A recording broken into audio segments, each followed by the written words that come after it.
Good morning. Councilmember Green, Councilmember Morrell, Councilmember Willard, Councilmember McCarron. We have a quorum.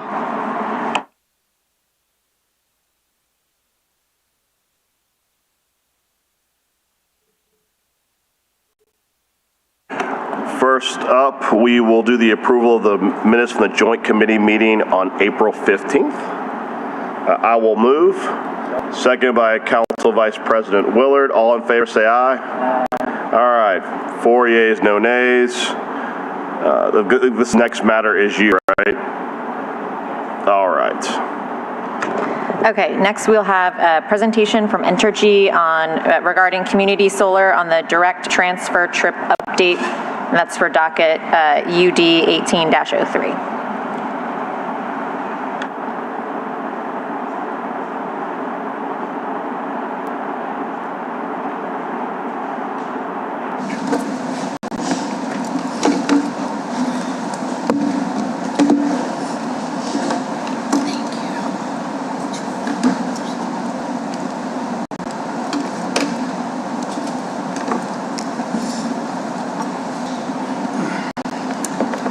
Good morning, council members. I'm Sharonda Williams. I am the Vice President of Regulatory and Public Affairs for Entergy New Orleans. Thank you for the opportunity to present today on this docket. The last time we were here before you was March 11th, 2026, so we're happy to be here today to present on progress that we've made since that meeting on the guidelines related to DTT, or direct transfer trip, which is so important for protecting the grid as well as the safety and lives of our workers. I have with me today Keith Wood, who is our Director of Resource Planning, who will take us through the slide deck that is on the screen. Great. Thank you, council members, for the opportunity to present this morning. If we can go to the first slide. So for the benefit of everybody following this issue, just to recap that the direct transfer trip protection is part of the energy distribution interconnection standard for distributed energy resources. And we published this interconnection standard to make sure that anybody who wants to connect resources to the grid, such as solar or battery storage, needs to comply with certain rules and processes to ensure that we can continue to operate the grid reliably and safely, and most importantly, that our workers who do work on the grid are going to be kept safe while they do that. So the direct transfer trip, as we talked about in the prior meeting, is a high-speed communication system that's designed to enable solar arrays to be immediately disconnected from the grid in the event of a fault to maintain that safe operating posture. If we can go to the next slide. So as Ms. Williams mentioned, we were here at the March 11th committee meeting, and after that meeting, a resolution was adopted requiring ENO to submit updated guidelines and parameters for determining when a DTT could be required for solar facilities that are seeking to interconnect.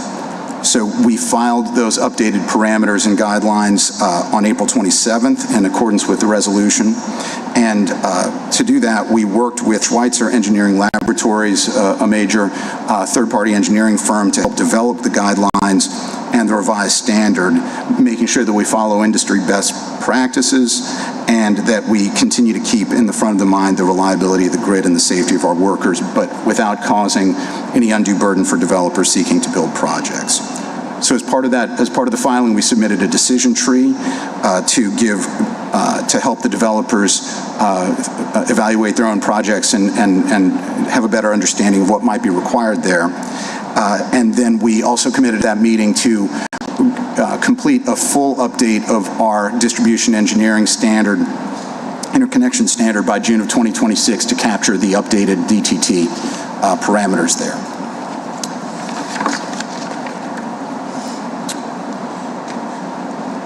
So following the meeting, we received an inquiry from the advisors asking for clarification on what the process would be to reevaluate the projects that were in the queue for DTT requirement.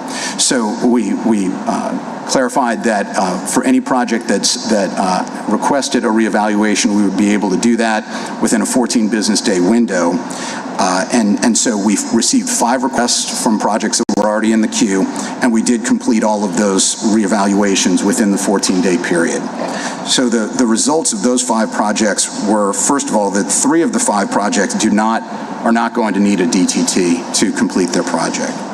1 project will require a risk of islanding study to take a deeper look at the circumstances around that particular project and help inform a further discussion and further inquiry as to whether that would be required for a DTT. And then finally, the last project that requested failed the first step in the decision tree that we had provided, mainly because they had not yet undergone a system impact study. And so that project will need to conduct a system impact study or go through a system impact study in order for our engineers to be able to have the data that they need to complete the rest of the evaluation around whether a DTT might be required.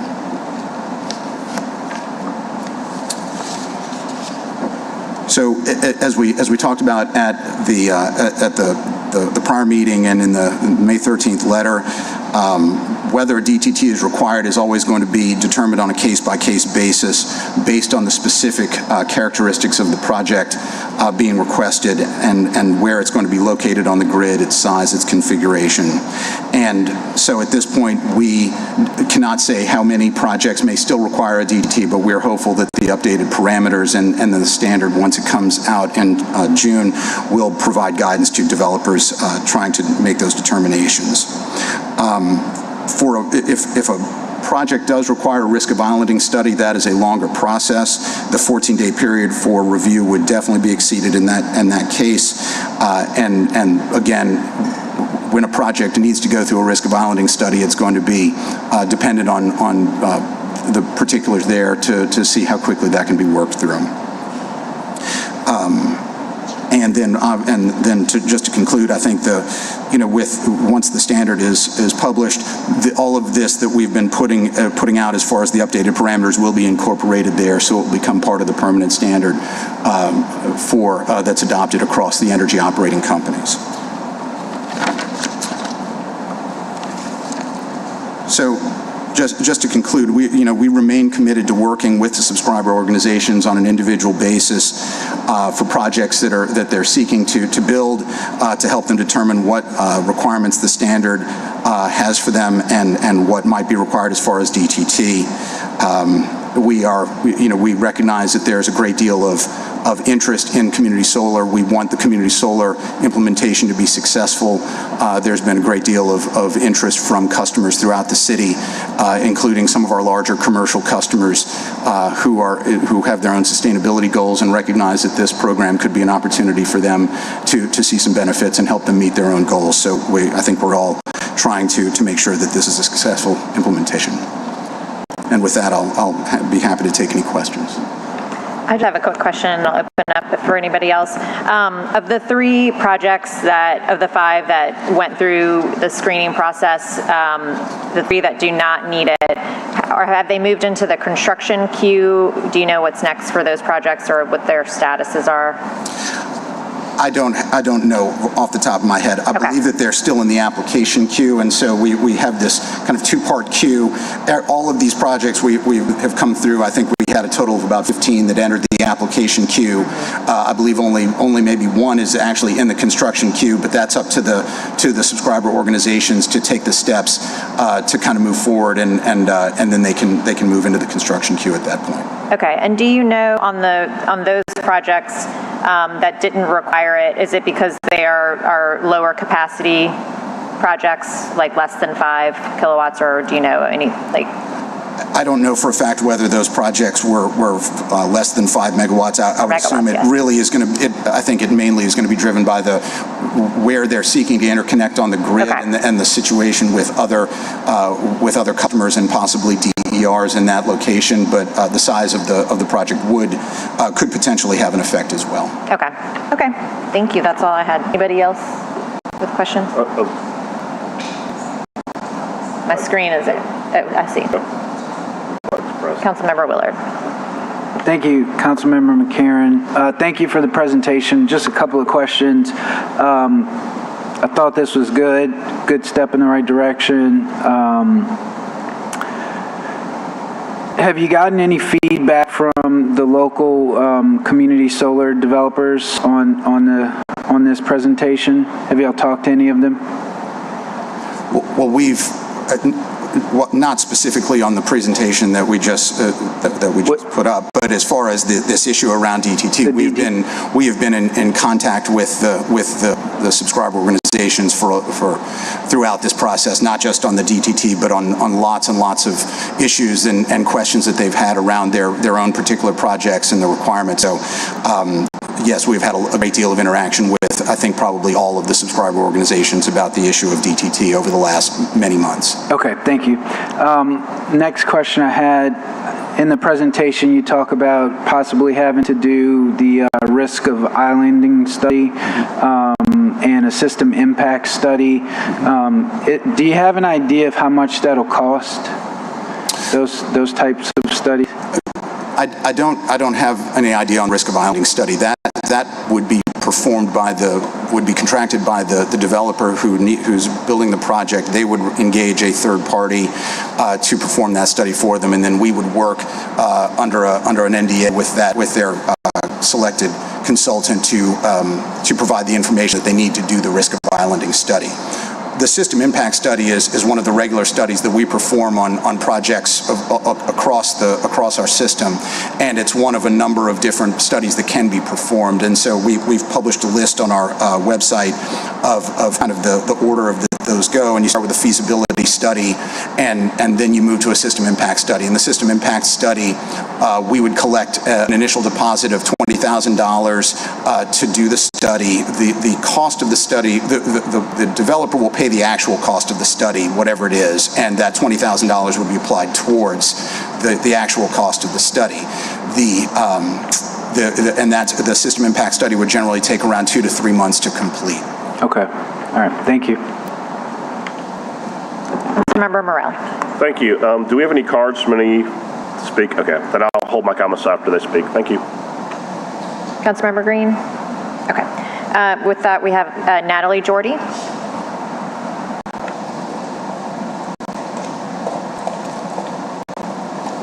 Good morning, council members. My name is Natalie Jordy, and I work for Together New Orleans. We are one of the developers in the community solar queue, currently under construction. I want to acknowledge the good work that Entergy New Orleans did around updating their standards with respect to the direct transit trip. This was a very long process and at times a slower one than many of us would have liked, but Entergy worked through the technical concerns with stakeholders and outside experts and ultimately produced an approach that we think balances safety and common sense. This updated framework still protects workers and grid reliability while reducing unnecessary barriers and costs for distributed energy projects. And that is a genuinely meaningful improvement, and we hope to see more like these.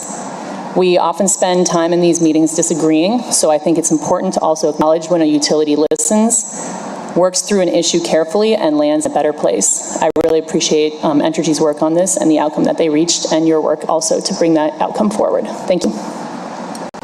Natalie. Councilmember Morrell? Okay.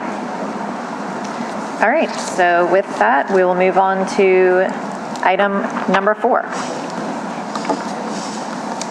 Thank you. Thank you all for being here.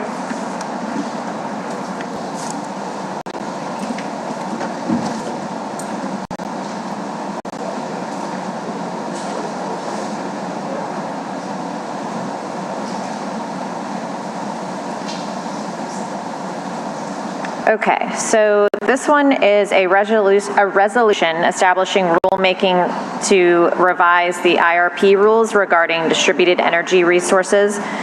This is docket number UD 26-01. We haven't updated these rules in a very long time, and now we have the distributed energy resources. So this opens the formal rulemaking proceeding to modernize the city's integrated resource plan, IRP rules, to better define and analyze distributed energy resources, or DERs, relative to the City of New Orleans integrated resource plan's demand side management, DSM. This resolution, I'm not going to read. Do you want me to read all of these? You have free will. You can either read it or move forward with the vote. Okay. So I'll just go back on the history. The council's rules, IRP rules, were adopted in 2017 through Council Resolution R-17-332 and later amended in another one. Since then, electric utility landscape has changed significantly. Technologies such as rooftop solar, battery storage, demand response, energy efficiency, electric vehicles, and other distributed resources have evolved rapidly and now play a much larger role in the utility system planning. The Council's advisors identified that the current IRP framework does not fully reflect these technological and market developments and recommend that the Council initiate a proceeding to update these rules. The advisor specifically noted that ongoing Council proceedings involving DER programs and distributed energy policy are likely to impact future IRP analysis and should therefore be integrated into the IRP process. Entergy also filed comments supporting updates to IRP rules and acknowledged the need to better define and evaluate DERs in future planning processes.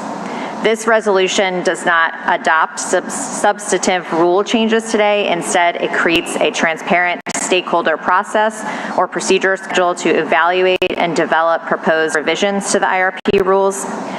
This proceeding will examine how DERs are incorporated into both the demand side management potential study and the broader IRP modeling and resource planning analysis. This goal is to ensure that future utility planning appropriately considers values, cost, operational impacts, and deployment of potential distributed resources. Updating these rules with the Council ensure that future resource planning reflects current technology and market conditions, supports grid reliability and resilience, evaluates customer cost impacts appropriately, and then aligns the Council's broader energy and climate policy objectives. This resolution does also appoint Hearing Officer Jeffrey Julian to oversee the docket and schedule. The procedural schedule establishes opportunities for stakeholder intervention, technical discussions, proposal submissions, comments, and reply comments over the summer of 2026. This process is intended to encourage collaboration and consensus building among stakeholders, advisors, Entergy New Orleans, and interested parties. And then ultimately, this proceeding is about ensuring the city's long-term electric planning framework keeps pace with modern distributed energy technologies and evolving customer needs. Do we have any comments from the dais or questions? Okay. I guess this will have to go through to the full council, so, I mean, we can vote on it now, but... Yeah, you would, I mean, you can vote on it now if you take a vote. Okay. And that way you have a recommendation. Okay, perfect.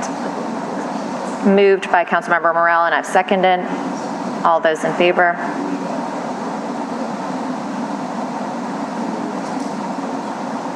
The machine is... Okay. 4 yeas, no nays. Thank you. All right, so this will be on the tomorrow's agenda? It'll be on tomorrow's agenda, yes. Okay, perfect. All right, with that, I will make a motion to adjourn. Seconded by Councilmember Willard. All those in favor? Yes.